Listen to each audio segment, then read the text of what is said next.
Shalom, selamat pagi anak-anak. Bagaimana kabarnya pagi hari ini? Saya harap kalian semua dalam keadaan sehat walafiat, selalu dalam perlindungan Tuhan, dan tak lupa untuk selalu bersyukur di dalam keadaan apapun juga. Pagi hari ini kita akan belajar tentang pendidikan agama Kristen dan budi pekerti kelas 9 bab yang ketiga yang berjudul Gereja yang Hidup di Dunia. Sebelum kita mulai pembelajaran pada pagi hari ini, kita buka dengan doa. Mari kita berdoa. Bapa, dalam nama Tuhan Yesus kami bersyukur pagi hari ini kami boleh datang di hadapan-Mu ya Tuhan. Pagi hari ini kami akan belajar pendidikan agama Kristen dan budi pekerti kelas 9 bab yang ketiga, Gereja yang Hidup di Dunia. Berkati kami, berikan kami hikmat supaya kami dapat memahami materi ini dengan jelas dan terang, dan kami terapkan di dalam kehidupan kami sehari-hari, sehingga ini membuahkan hasil yang luar biasa Tuhan, untuk kami hidup seturut menurut kebenaran firman-Mu.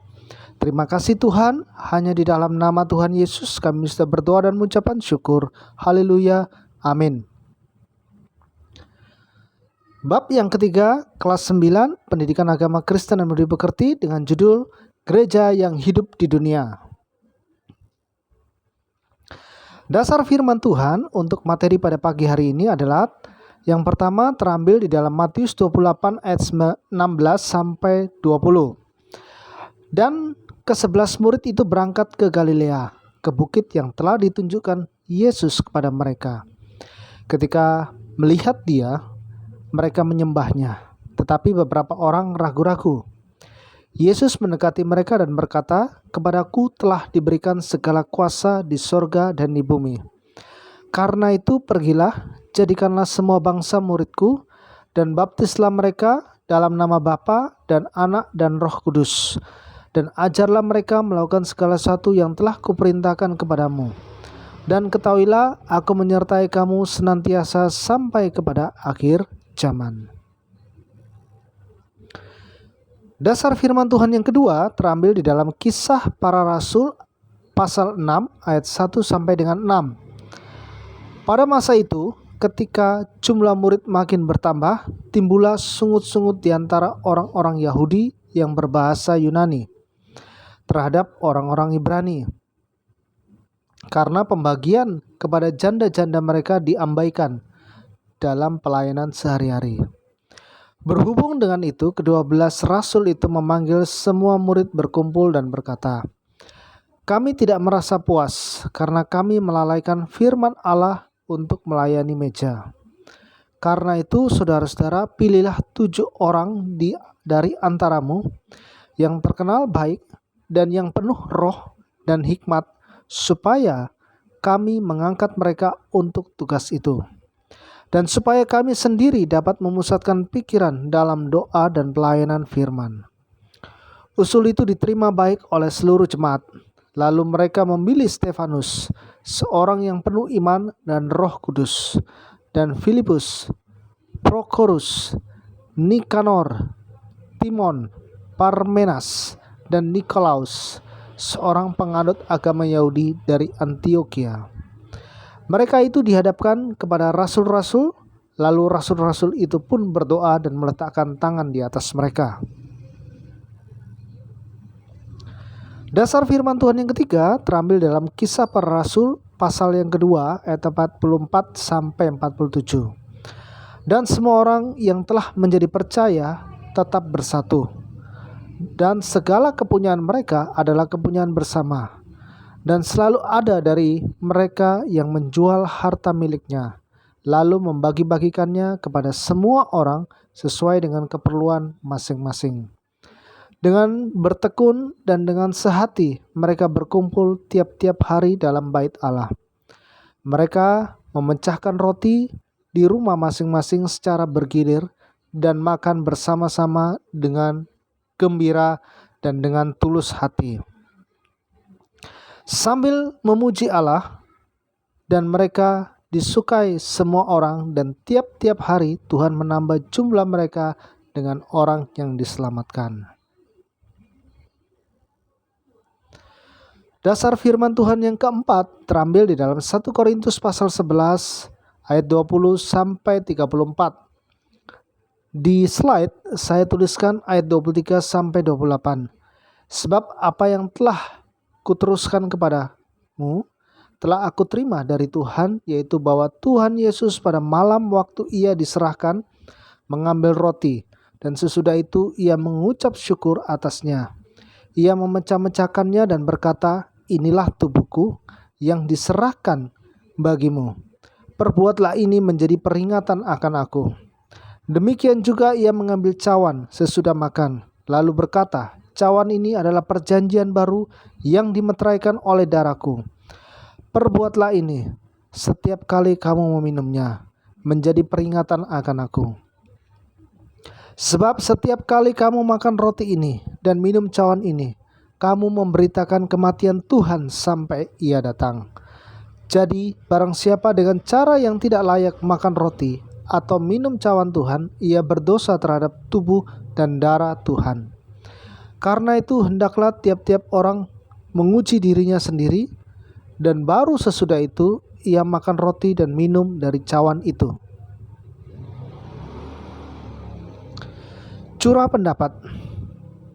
Sebutkan apa saja kegiatan yang dilakukan oleh gerejamu pada hari Minggu hingga Sabtu. Apakah ada persekutuan rumah tangga, persekutuan wilayah, persekutuan anak-anak, remaja, pemuda, dan persekutuan lanjut usia? Yang kedua, sebutkanlah kegiatan-kegiatan apa lagi yang dilakukan oleh gerejamu di luar semua kegiatan yang disebutkan di atas.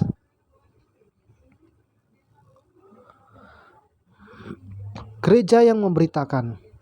Dalam Kisah Para Rasul pasal 2 digambarkan bahwa pada hari Pentakosta yang pertama, 3.000 orang mengaku percaya dan dibaptiskan. Semua ini dimulai ketika Petrus memberitakan tentang Yesus yang bangkit kepada orang banyak yang ada di Yerusalem. Di kemudian hari kita sering sekali menemukan pemberitaan seperti ini.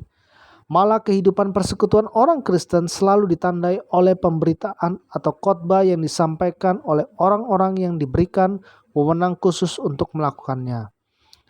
Seperti pendeta, guru Injil, penginjil, penatua, dan lain-lain.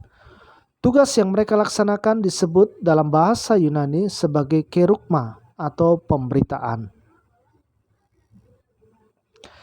Kerugma sendiri sebetulnya berarti pengumuman, seperti yang biasanya disampaikan oleh petugas kerajaan yang menyampaikan berita-berita penting pada masa itu. Karena saat itu belum ada surat kabar atau media massa lainnya. Pemberitaan apa yang disampaikan oleh gereja? Dalam contoh Kisah Para Rasul 2 ayat 14, kita melihat bahwa Petrus memberitakan tentang siapa Yesus itu dan apa makna kehidupan, kematian, dan kebangkitannya. Di dalam kebaktian sekarang, mungkin kita mendengar berbagai pemberitaan yang lain. Misalnya khotbah yang berisi penghiburan untuk jemaat yang sedang berduka, atau pengajaran tentang bagaimana menjalani kehidupan sebagai orang Kristen, atau tentang tanggung jawab orang Kristen dalam kehidupan di masyarakat dan bagaimana menjalin hubungan dengan orang-orang lain yang berbeda keyakinan dan lain-lain. Di atas sudah dijelaskan bahwa pemberitaan atau kerugma disampaikan dalam konteks ibadah. Itu yang terjadi dalam kehidupan orang Kristen perdana dan yang biasa kita sebut sebagai khotbah. Sekarang, dalam Alkitab Perjanjian Baru kita dapat menemukan 106 kata memberitakan. Hal ini menunjukkan bahwa kata kerja ini menempati posisi yang sentral dalam kehidupan orang Kristen. Tahukah kamu bagaimana bentuk ibadah yang dilakukan orang-orang Kristen perdana? Apakah ibadah mereka sama dengan ibadah gereja kita sekarang? Tidak. Ibadah mereka sangat berbeda dengan ibadah yang kita kenal sekarang. Ibadah yang umumnya terdapat di gereja-gereja sekarang sudah berkembang jauh sehingga berbeda dengan ibadah gereja-gereja perdana. Gereja yang memberitakan. Ibadah orang-orang Kristen perdana pada awalnya sangat mirip dengan ibadah orang-orang Yahudi. Karena pada saat itu, orang-orang Kristen perdana masih menganggap diri mereka tidak berbeda dengan orang Yahudi lainnya. Namun, sejak pertama kali orang-orang Kristen berkumpul pada hari Minggu untuk memperingati hari kebangkitan Yesus Kristus. Bila pada awalnya mereka merayakan Sabat, lama-kelamaan pertemuan hari Minggu ini menjadi acara yang paling utama dan penting. Hari Minggu kemudian disebut sebagai Hari Tuhan. Itulah sebabnya dalam bahasa Portugis hari ini disebut Domingo atau Domingo, yang kemudian dialihkan menjadi bahasa Indonesia Hari Minggu. Jemaat Kristen mula-mula menata peribadahan mereka sesuai dengan tata ibadah orang Yahudi. Tata ibadah ini disebut liturgi dalam bahasa aslinya, yaitu bahasa Yunani liturgia. Kata liturgia dalam bahasa aslinya mengandung banyak arti, antara lain pelayanan militer, pelayanan imam berupa korban dan doa pada Tuhan, dan persembahan untuk menolong orang-orang miskin. Kehidupan yang saling berbagi ini dilakukan oleh orang-orang Kristen untuk mengenang kematian Tuhan Yesus. Sebab di dalam kematiannya itu, Yesus membagikan kehidupannya dengan kita manusia. Hal ini dilambangkan oleh Tuhan lewat peristiwa perjamuan makan malamnya yang terakhir bersama murid-muridnya. Perjamuan inilah yang hingga kini dilakukan oleh orang-orang Kristen, yang membuat ibadahnya berbeda dengan ibadah orang-orang Yahudi, yaitu perjamuan kudus. Inilah yang digambarkan oleh Kisah Para Rasul ketika di situ dilaporkan bahwa orang-orang Kristen perdana ini memecahkan roti di rumah masing-masing secara bergiliran. Perjamuan ini mengingatkan mereka akan persekutuan yang erat antara Tuhan dengan para murid. Melalui perjamuan itu, mereka pun terlibat di dalam persekutuan dengan Tuhan yang telah bangkit. Inilah yang disebut sebagai persekutuan atau koinonia di dalam bahasa Yunani. Kata koinonia sendiri mengandung arti yang jauh lebih dalam daripada sekedar persekutuan. Sebab dalam kata ini terkandung makna persekutuan, berbagi, dan hubungan yang sangat erat. Karena itu, koinonia juga dapat berarti pemberian yang dilakukan bersama-sama kepada satu sama lain, seperti yang digambarkan oleh kehidupan jemaat perdana yang membagi-bagikan kepunyaan mereka.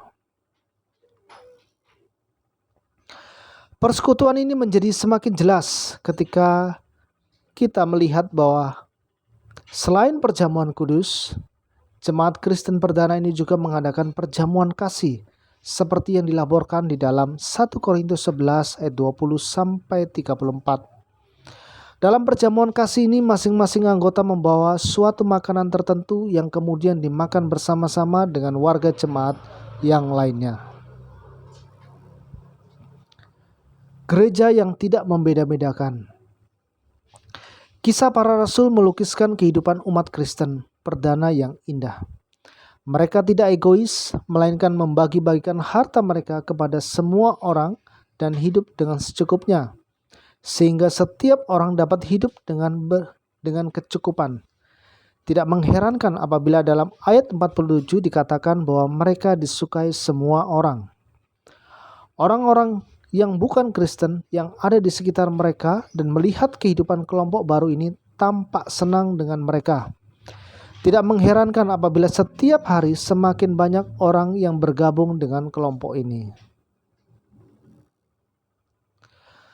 Dalam perjamuan kasih ini tergambar persekutuan yang sangat erat dan mendalam antara orang-orang Kristen perdana. Tidak ada pembeda-bedaan di antara mereka. Orang-orang dari kelas atas bergabung dengan mereka yang dari kelas bawah. Orang seperti Onesimus, seorang budak yang melarikan diri dari rumah tuannya, disapa sebagai anak dan buah hati oleh Rasul Paulus. Surat Filemon. Dalam Galatia 3 ayat 28, Paulus mengatakan, dalam hal ini tidak ada orang Yahudi atau orang Yunani, tidak ada hamba atau orang merdeka, Tidak ada laki-laki atau perempuan, karena kamu semua adalah satu di dalam Kristus Yesus. Sekat-sekat yang memisahkan manusia berdasarkan ras, Yahudi dan Yunani, kelas, hamba dan orang merdeka, maupun jenis kelamin laki-laki dan perempuan, kini dihapuskan oleh kasih Yesus Kristus yang mendamaikan kita semua. Di dalam masyarakat, kita masih sering menemukan orang-orang yang menjauhkan diri dari orang-orang lain yang dianggap tidak setara atau sederajat dengannya. Coba saksikan bagaimana pembagian kelas itu tampak dalam kehidupan sehari-hari. Orang-orang dari kelas bawah mungkin hanya dapat berbelanja di pasar-pasar yang tradisional, yang seringkali kotor dan becek. Sementara mereka yang dari kelas atas lebih suka berbelanja di pasar swalayan karena lebih bersih, kering, dan terang benderang.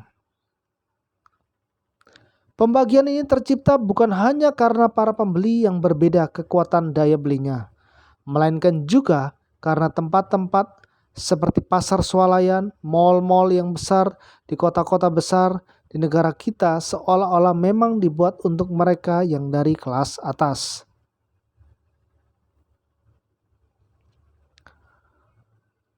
Kita juga menyaksikan bagaimana masyarakat kita membeda-bedakan laki-laki dan perempuan. Di berbagai perusahaan dan kantor, misalnya perempuan mendapatkan hanya setengah atau 2/3 gaji daripada yang diterima laki-laki, meskipun tugas dan pekerjaan mereka sama. Di banyak keluarga, anak-anak perempuan belum dapat menikmati kesempatan yang sama untuk mengenyam pendidikan dibandingkan dengan saudara-saudara laki-laki mereka. Dengan demikian, ketika Paulus mengatakan bahwa di dalam Kristus tidak ada lagi orang Yahudi atau Yunani, hamba atau orang merdeka, laki-laki ataupun perempuan, maka persekutuan gereja mestinya menjadi sebuah komunitas yang ideal, cerminan manusia yang dibebaskan, dipersatukan, dan diperdamaikan oleh Yesus Kristus.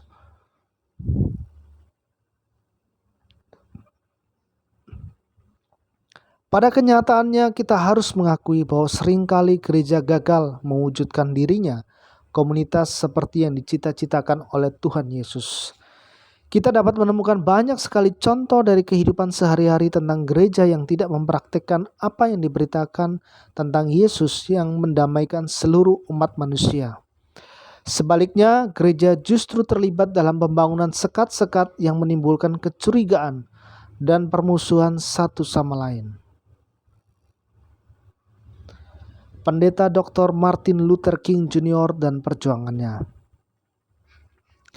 Pendeta Dr. Martin Luther King Jr. pada tahun 1929 sampai 1968, seorang pendeta gereja baptis, adalah seorang tokoh pejuang hak asasi manusia dari Amerika Serikat. Ia berjuang untuk hak-hak orang kulit hitam yang tidak dianggap sebagai manusia yang setara dengan orang-orang kulit putih, karena mereka adalah keturunan budak. Seseorang yang dilahirkan dari pasangan campuran akan melahirkan keturunan yang selamanya dianggap cacat karena darah pasangan yang berkulit hitam. Ini disebut sebagai aturan setetes darah. Artinya, bila ada setetes saja darah orang kulit hitam pada diri seseorang, maka hal itu akan membuatnya tidak layak digolongkan sebagai orang kulit putih. Pada masa itu, orang-orang kulit hitam dilarang masuk ke tempat-tempat umum, restoran-restoran yang disediakan khusus untuk orang-orang kulit putih. Gereja mereka pun dipisahkan oleh warna kulit mereka. Ada gereja-gereja yang dikhususkan untuk orang kulit putih yang tidak boleh dimasuki oleh orang kulit hitam. Bila mereka naik bus, mereka harus duduk di belakang. Apabila ada orang kulit putih yang naik ke dalam bus itu, mereka harus berdiri dan memberikan tempat duduk mereka kepada orang itu. Meskipun misalnya yang naik itu seorang laki-laki muda yang sehat dan kuat, Dan orang kulit hitam itu seorang perempuan tua, renta, dan sakit. Padahal sebagian besar orang Amerika Serikat beragama Kristen. Pada suatu malam yang dingin di kota Montgomery, Alabama, Amerika Serikat pada bulan Desember 1955, seorang perempuan kulit hitam yang bernama Rosa Parks menolak untuk menyerahkan kursinya di bus kepada orang kulit putih yang baru naik. Hari itu, ia sangat lelah setelah bekerja seharian di sebuah toko. Karena itu, ia menolak untuk berdiri. "Kamu tidak mau berdiri?" tanya sang sopir. Rosa Parks menatap lurus pada wajahnya dan berkata, "Tidak." "Kalau begitu," kata Blake, sopir itu, "saya akan lapor ke polisi dan kamu akan ditahan." Dan Park menjawab perlahan, "Silakan." Parks ditahan dan didenda $10. Hal ini kemudian memicu gerakan anti-diskriminasi besar-besaran di seluruh Amerika Serikat. Pendeta Dr. Martin Luther King Jr. mengorganisasikan sebuah boikot bus yang kemudian menyebar di seluruh wilayah selatan Amerika Serikat. Selain itu, pendeta King juga menggerakkan gereja dan orang-orang kulit hitam untuk melawan undang-undang yang menjadikan mereka bukan warga negara. Pada tanggal 28 Agustus 1963, ia mengadakan Mars di Washington, sebuah unjuk rasa untuk menuntut hak-hak orang kulit hitam untuk pekerjaan dan kemerdekaan. Unjuk rasa ini diikuti antara 200.000 hingga 250.000 orang. Kebanyakan orang kulit hitam, tetapi juga ada beberapa ribu orang kulit putih yang bersimpati dengan perjuangan mereka. Pendeta King berulang kali menerima ancaman akan dibunuh. Rumahnya beberapa kali dibom orang yang membenci dia. Namun King tetap berpegang pada prinsipnya untuk berjuang tanpa menggunakan kekerasan. Ia bertekad untuk menggunakan cara-cara damai agar orang-orang kulit hitam memperoleh hak-hak mereka yang setara. Bagaimana pendeta King dapat memperoleh kekuatan yang begitu hebat? Ternyata dalam hidupnya pendeta King sangat tekun berdoa. Beberapa doanya dapat dicantumkan di sini. "Tuhan, karunialah kami kekuatan tubuh untuk terus berjuang demi kemerdekaan. Tuhan, berikan kami kekuatan untuk tetap tidak menggunakan kekerasan, meskipun kami mungkin menghadapi maut." Dalam sebuah doanya yang lain, pendeta King mengatakan, "Tuhan, singkirkanlah segala kepahitan dari hatiku dan berikan aku kekuatan dan keberanian untuk menghadapi bencana apapun yang mungkin menimpa aku." Prinsip anti kekerasan yang diberlakukan pendeta King didasarkan pada ajaran Tuhan Yesus yang mengatakan, "Janganlah kamu melawan orang yang berbuat jahat kepadamu, melainkan siapapun yang menampar pipi kananmu, berilah juga kepadanya pipi kirimu." Matius pasal 5 ayat 39. Tentu tidak mudah memberlakukan ajaran ini di dalam kehidupan kita. Pendeta King dibunuh pada tanggal 4 April 1968 oleh orang yang membencinya. Namun menjelang ajalnya, King berkata, "Saya memaafkan orang itu." Perjuangan pendeta King pada tahun 1950-an hingga 1960-an itu baru terlihat buahnya ketika Barack Obama, seorang berdarah campuran kulit putih ibunya dan Afrika ayahnya, terpilih menjadi presiden ke-44 Amerika Serikat pada tahun 2008.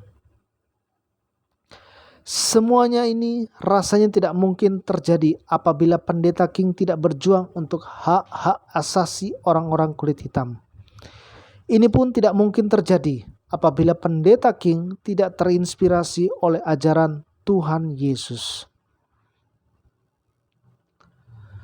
Rangkuman, kita telah melihat bab 2 bahwa gereja tidak hadir hanya untuk dirinya sendiri, Dalam bab ini kita melihat hal-hal yang dikerjakan oleh gereja, yaitu liturgia, kerugma, dan koinonia.